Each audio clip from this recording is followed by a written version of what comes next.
Hi உறவுகளே, எல்லோரும் எப்படி இருக்கிறீங்க? இந்த பதிவில் என்ன பார்க்க போகிறேன்னா, ஒரு வீடியோ ஒன்று பார்த்தேன். சரி, மக்கள்கிட்ட ஒரு ஷேர் பண்ணலாம், அவங்களோட கருத்து கணிப்பும் கேட்கலாம் அப்படின்னு சொல்லிட்டு.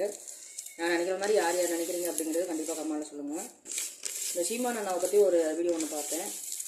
அவர் இந்த வயசில் குழந்தை பெற்றுக்கிட்டதாகவோ, பெண் குழந்தை பிறந்திருக்கு, அதுக்கு மாமா சீர் எடுத்துகிட்டு வந்துருந்தாங்க அப்படின்னு சொல்லிட்டு ஒரு பதிவு ஒன்று பார்த்தேன். வேறு லெவல் தான். ஏன்னா இன்றைக்கி எத்தனை பேர் மக்கள் அவங்க மனசில் சரின்னு படுறது சரிங்க. ஆனால் பயந்துட்டு இருக்கிறவங்க கடைசி வரைக்கும் பயந்துட்டே தான் இருக்கிறாங்க.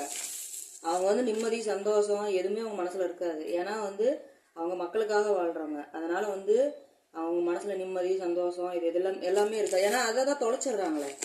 அவங்க நினச்ச பிரகாரம் வாழணும். வாழ்ந்தால் மட்டும்தான் அவங்க மனசில் நிம்மதியாக இருக்கும்.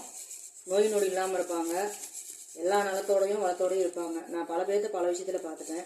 ஐயோ, மக்கள் அதை சொல்லுவாங்களா இதை சொல்லுவாங்களா, ஏதாவது பிரச்சனை ஆயிருமா, நம்மளை அசிங்கமாக பேசிடுவாங்களா, அவமானமாக பேசிடுவாங்களா அப்படின்னு நினைக்கிற ஒவ்வொரு மக்களுமே கடைசி வரைக்கும் நரகத்தை தான் நினைக்கணும்.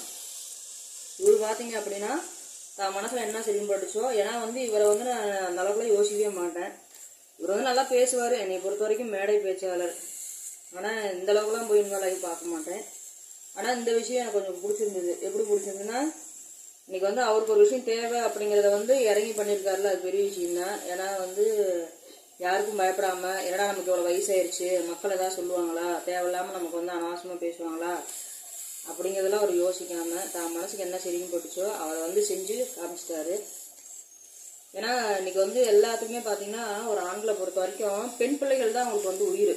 இந்த விஷயத்தில் மட்டும் இல்லை, நம்ம எல்லா விஷயத்தையும் பார்த்துட்டே தான் இருக்கோம். அதே மாதிரி அம்மாக்களுக்கு பசங்கன்னா உசுறு, அப்பாவுக்கு பிள்ளைங்கன்னா உசுறு. ஆனால் ரெண்டு பேர்த்துக்கு ஈக்குவல் தான். இருந்தாலும் அது ஒவ்வொருத்தரோட ஃபீலிங்கு, அது எல்லாருமே புரிஞ்சிருப்பீங்க.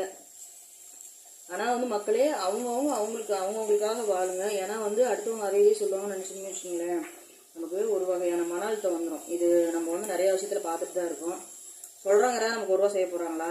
ஆனால் இத்தனை வயசுக்கு மேலேயும் அவர் மாமா சீருன்னு சொல்லி அவர் எடுத்துகிட்டு வந்திருக்காருன்னா அது பெரிய விஷயம்தான். அந்த பொண்ணோட அண்ணார் இதெல்லாம் ஒரு தவிர்க்க முடியாத ஒரு இதுதான். ஏன்னா அது ஒரு சந்தோஷம். எப்படி சொல்கிறதுனா, உறவுகள் இப்போ இந்த மாதிரி ஒரு இதில் தான் உறவுகளை பற்றி நமக்கு தெரியுது.